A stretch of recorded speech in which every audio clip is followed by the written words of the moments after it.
So I'm going to see if I can map how I came to creating Wyllt the Wild and how he worked himself into, not even worked himself into the story, Kage's story,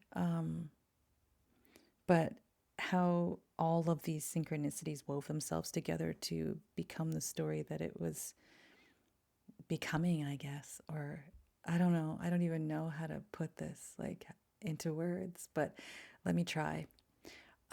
So I have this, how would I explain this? This whole story, I guess it's just a story, Kage's story, and what happens to him when he beyonders through the wastes and then into the haunted kingdom, and his dog Bones, and all of the exploration through the concepts of the hungry ghosts and what ghosts are, and the veil between the living and the dead, and um, why apparitions appear, and why they appear the way they do, and what they can teach us and what we teach each other.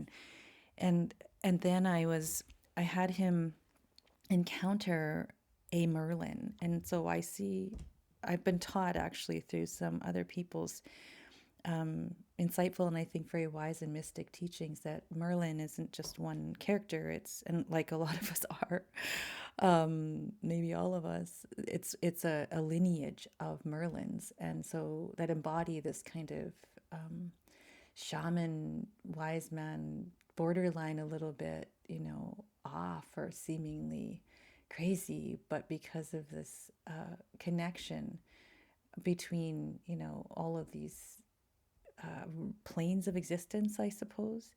And then I learned, so I went back to this idea because I was fleshing out, um, I guess, what was I fleshing out? I'm trying to remember.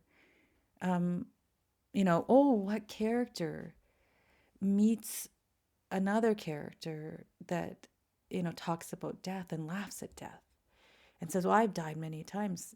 So have you. And then he realizes that all of these things are little deaths, and that there's, he's questioning this difference, this illusory boundary between the living and the dead, and that the dead are actually alive, according to Robert Moss. And so anyway, I don't know, it led me back to Merlin. And so I was like, okay, Merlin. So I started researching Merlin. I just looked up Wikipedia, nothing big, nothing big and deep, but it tends to have a really good sort of like um, overview of things. And then I can go deeper or to different, maybe a little less generic sort of, texts and places where I can learn more, about specific, things or characters or events and that sort of thing. But anyway, so I was reading about Merlin and then seeing all the different names of Merlin. And, there's, of course, the fictional character in King Arthur, which, of course, when they're fiction, they become reality because it's part of, if you can imagine it, it exists.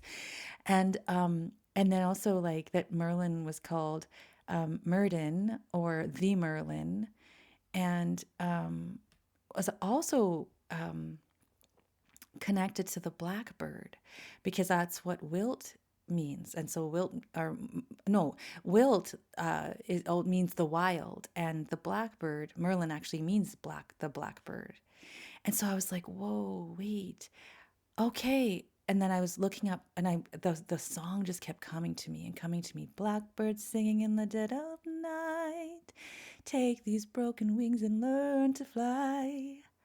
All your life, you were only waiting for this moment to arise. And you see how these essences and these echoes go through even popular culture, and, are not just channeled through, but brought forth by these brilliant artists and people who have helped to shape our consciousness and our collective understanding of everything that is. And Paul McCartney has been what is that, like, given, acknowledgement that he's one of those people. And I didn't realize how much until I started really going into their work, just sort of happening upon it and happening upon it through the years and through the years and through the years. And so that song came to mind, of course, Blackbird. And I thought, oh, I have to put that at the beginning of this chapter. The quote, Blackbird singing in the dead of night. And so here's Kage, the night, the KNIGHT, trying to battle the world and protect. And so he ends up hurting the things and people he is purporting to protect, because his drive to protect comes from this deep fear of loss. And so that deep fear of loss led to, instead of loving and allowing for space and growth and individuality, he had to possess, because that's what he was taught. And so that's what kept him safe, was to count and to possess and to be important and to be have all this armor. And it became very heavy, and he ended up destroying the very thing he purported to protect. And so he's there, and he's in the night, he's in the dead of night, and he has broken wings, and he doesn't even want to fly. But the whole Paul McCartney song is actually about emancipation from slavery. And it was an anti-slavery song. And for me, that is completely associated with the slavery Kage experienced in his life, in his mind, and in his heart and his soul, and he couldn't fly. And this is about soul flight. This is about true freedom. And so every time now, after he meets Wyllt the Wild, the blackbird, who embodies this, through his ability to be, to transform into the blackbird, to fly, to this shamanic transformation of the self, and connecting to this popular culture kind of, touch point that people who are reading and experiencing this scene can connect to, to have the symbolism of, and to have the cultural reference to. They can experience that too, and what I'm trying to say about emancipation from our beliefs and what we're told about ourselves, and that we're unsafe, and that we have to do this, and we can put down the armor and we can fly, because you can't fly with armor. You can't fly burdened with trying to protect yourself and others. You only fly when you're free of all of that. And so every time Kage returns through these lands, not the realm, but the lands, back through the journey he just came through, with different eyes, for the different perspective, from he soars higher and higher, being able to see things more and more clearly. He is able to see things more and more clearly from the bird's eye view. So this blackbird shows up, and he is it, but it's also the symbol.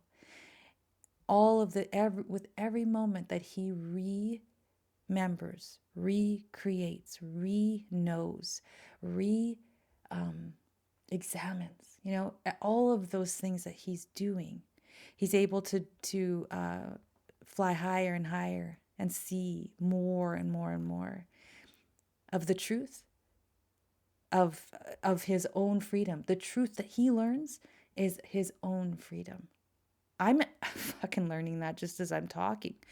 And so, so this is where that came from. Just this tiny little 2 paragraphs that's going to be fleshed out into this entire, it's going to be woven into the books and into his story and throughout. Just that's how that was born.